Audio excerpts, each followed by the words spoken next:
Side पे Firozpur road पे accident हो भी गया है और एम्बुलेंस भी पहुंच चुकी है। मैं आपको दूर से, क्या ना करे, अल्लाह ना करे कि ऐसा कुछ हो, अल्लाह ना करे कि ऐसा कुछ हो।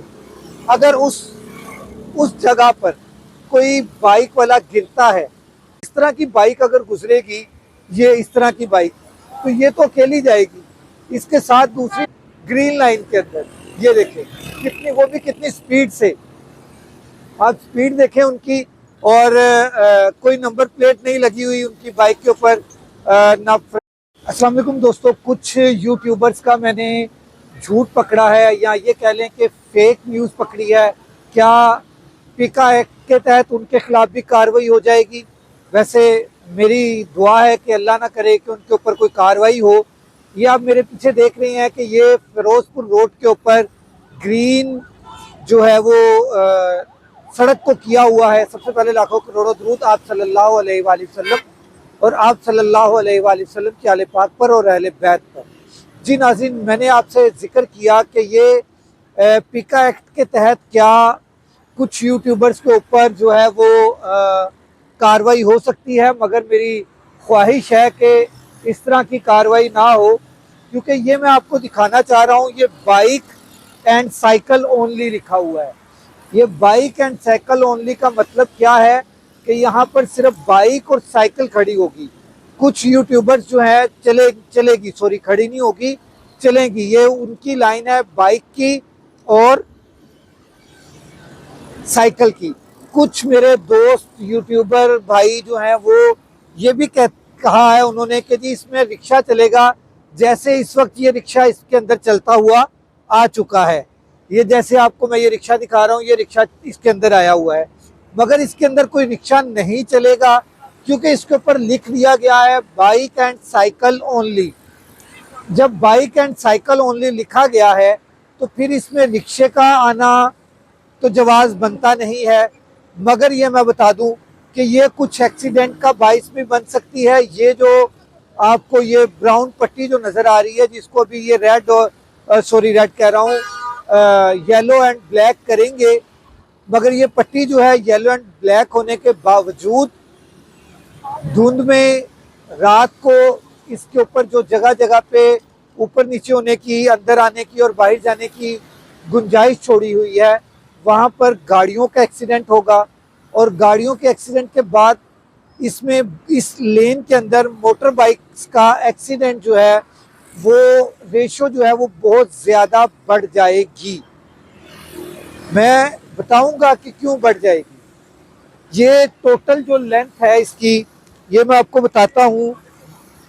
2, 3, 4, 5, 6, 7, 8, 9, 10 और 11, तकरीबन ये मेरे 11 कदम में ये रिक्शा जा रहा है इसके अंदर। मगर नेक्स्ट ये रिक्शा इसके अंदर नहीं जाएगा।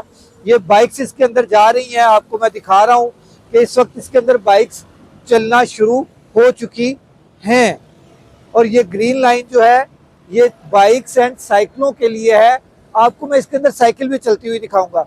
ये 10 मेरे 11 कदम बनते हैं, तकरीबन कह लें कि ये कोई 9 फुट का टोटल गैप बनता है। ये बाइक्स आप देख रहे हैं मेरे पीछे ग्रीन लाइन के अंदर चल रही हैं, मगर अभी ग्रीन लाइन में भी चल रही हैं और उसके साथ दूसरी साइड पर भी बाइक्स जो है चल रही हैं। ये साइकिल भी चल रही है। ये मैं आपको जो चीज़ें दिखा रहा हूँ ये इसलिए दिखा रहा हूँ कि ये बाइक्स एंड, और मैं आपको ये भी दिखा दूँ, 1 मिनट, ये भाई वन वे ही वापस आ रही हैं ग्रीन लाइन के अंदर। ये देखें कितनी, वो भी कितनी स्पीड से, आप स्पीड देखें उनकी। और कोई नंबर प्लेट नहीं लगी हुई उनकी बाइक के ऊपर, ना फ्रंट पे कोई नंबर प्लेट थी, ना बैक पे कोई नंबर प्लेट थी। इसलिए वो फिरोजपुर रोड के ऊपर वन वे जाते हुए आपको मैंने दिखाए हैं। भाई साहब जो है कैसे धड़ल्ले से थे। ये कंस्ट्रक्शन एरिया हो रहा है यहाँ पर। ये देखें, ये जो जगह मैं आपको दिखा रहा हूँ, इस जगह के ऊपर पीछे 4 लेन है, फिर 3 हो गई, 3 से ये 2 लेन हो गई। जैसे ही 2 लेन होती है तो आपको ट्रैफिक का फ्लो नजर आ रहा होगा, उधर आपको रश नजर आ रहा है।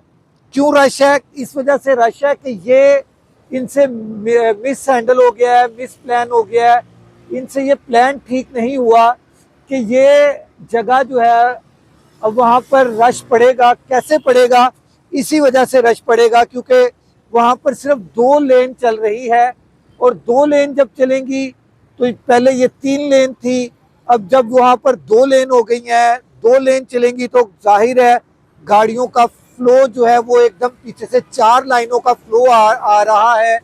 4 लाइनों के फ्लो को आप 2 लाइनों के फ्लो में कन्वर्ट करेंगे तो क्या होगा? इसी तरह ट्रैफिक जाम का मसला रहेगा। ये आप मेरी बात नोट कर लें कि ट्रैफिक जैम का मसला यहाँ पर हर सूरत में रहेगा। इसको कंट्रोल करने की बहुत अशद ज़रूरत है। ये रिक्शे भी इस वक्त फ़िलहाल चल रही हैं, देखेंगे कि इसके बाद रिक्शों का क्या करते हैं। मगर इसमें अगर मैं आपको बता रहा था कि ये 9-11 कदम बनते हैं मेरे, और तकरीबन कह लें कि कोई 10 फुट का 10 इंच का एक मेरा शूज़ होगा। तो अगर इसको देखें तो कोई 9 फुट जो जगह है वो टोटल ये जगह बनती है। 9 फुट अगर जगह हो और 9 फुट के अंदर ये 2.5 फुट का एक हैंडल है। कितने फुट का है? 2.5 फुट का एक हैंडल है। मतलब कि 2.5 और 2.5 5, अगर हम बिल्कुल साथ रख के चलाएं तो इसका मतलब क्या है कि ये सिर्फ बाइक के लिए 2 लेन्स है। किसके लिए? बाइक के लिए ये 2 लेन्स है कि 2 बाइक्स एक साथ चल सकती हैं। जहां पर इधर तीसरी बाइक ने ओवरटेक करने की कोशिश की, वहीं पर एक्सीडेंट का सबब बन जाएगी। जहां पर साइकिल के ऊपर एक मोटरसाइकिल और उससे ऊपर एक मोटरसाइकिल हुई और वो वहां से गुजरना चाहा, वहां पर एक्सीडेंट का बाइस बन जाएगी। और मैं आपको बता दूं, खुदा ना खास्ता अल्लाह ना करे, क्या ना करे? अल्लाह ना करे कि ऐसा कुछ हो, अल्लाह ना करे कि ऐसा कुछ हो। अगर उस जगह पर कोई बाइक वाला गिरता है, उस जगह पर अगर कोई बाइक वाला गिरता है तो वो उस साइड पे इस फुटपाथ की ये जो डाइवर्जन की हुई है, इसके उस साथ पे उसका सर जाएगा, और पीछे से आने वाले इस तरह के ट्रक और इस तरह की बस क्या करेंगे? उसको कुचल कर रख देंगे। तो मैं अल्लाह ताला से दुआ करता हूँ कि इस तरह का एक्सीडेंट इधर ना हो, मगर इस तरह के एक्सीडेंट होने का बहुत ज़्यादा चांसेस हैं। इस तरह के एक्सीडेंट होने के बहुत ज़्यादा चांसेस हैं कि इस तरह के यहाँ पर एक्सीडेंट हो सकते हैं। ये चीज़ें इन लोगों को पहले देखनी चाहिए थी।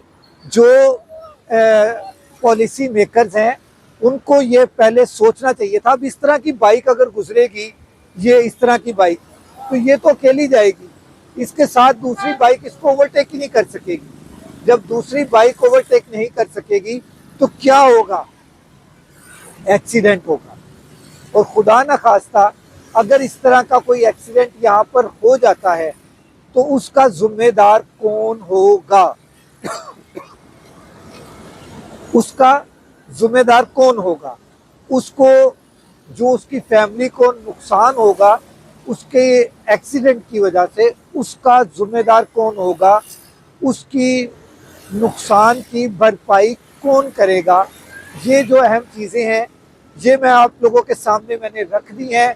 अब आपका ये मैं आपको आखिरी व्यू दिखा दूं फिर से, जहाँ पर रश की वजह से, 2 लेन होने की वजह से आप देख लें कि ट्रैफिक इंतहाई स्लो होती है इस जगह पे। अभी बाइक्स इसके अंदर चल रही हैं और वहाँ पर ट्रैफिक इंतहाई स्लो हो गई है, कोई इतनी फास्ट ट्रैफिक नहीं रहती। और उसके बाद आप जब वापस देखते हैं थोड़ा आगे तो ट्रैफिक का फ्लो फिर से तेज हो जाता है। ये देखें, यहाँ से फिर से तेज हो गया क्योंकि यहाँ पर फिर थोड़ी सी खुली जगह आ गई है। जैसे ही 2 लेन होती है तो ट्रैफिक एकदम से रश बन जाता है। अभी यहाँ पर रिक्शे वाले खड़े नहीं हो रहे, अभी वहाँ पर बसों वाले खड़े नहीं हो रहे, अभी वहाँ पर वैगनों वाले खड़े नहीं हो रहे। जब वो लोग रुकेंगे, स्टॉप करेंगे, सवारी को उतारेंगे, सवारी को बिठाएंगे, तो फिर क्या हाल होगा? ये पॉलिसी मेकर्स को अभी भी सोच लेना चाहिए। ग्रीन लाइन लगानी चाहिए इस डाइवर्जन के लिए। जो आई कैट्स का आई कैट्स है वो कर देनी चाहिए। आई कैट्स लगाकर इसको बिल्कुल वो कर देना चाहिए था, आई कैट्स के साथ डाइवर्जन कर देनी चाहिए थी। इसके साथ डाइवर्जन करना जो है वो एक्सीडेंट का सबब बनेगा। मेरे ख्याल से वो दूसरी साइड पे एक्सीडेंट हो भी गया है। अगर मैं आपको दिखा सकूं, ये देखिए, ये दूसरी साइड पे फिरोजपुर रोड पे एक्सीडेंट हो भी गया है और एम्बुलेंस भी पहुंच चुकी है। मैं आपको दूर से दिखा सकता हूं, नज़दीक जा, क्योंकि आपको पता है कि ऑरेंज लाइन का बीच में वो है, इसलिए जंगला, इसलिए मैं उस साइड पर नहीं जा सकता। अगले व्लॉग तक राशिद इकबाल कादरी को इजाज़त दीजिए और अल्लाह तबारक तआला तमाम पाकिस्तानियों को अपने हिफ्ज़ो अमान में रखे। पाकिस्तान जिंदाबाद।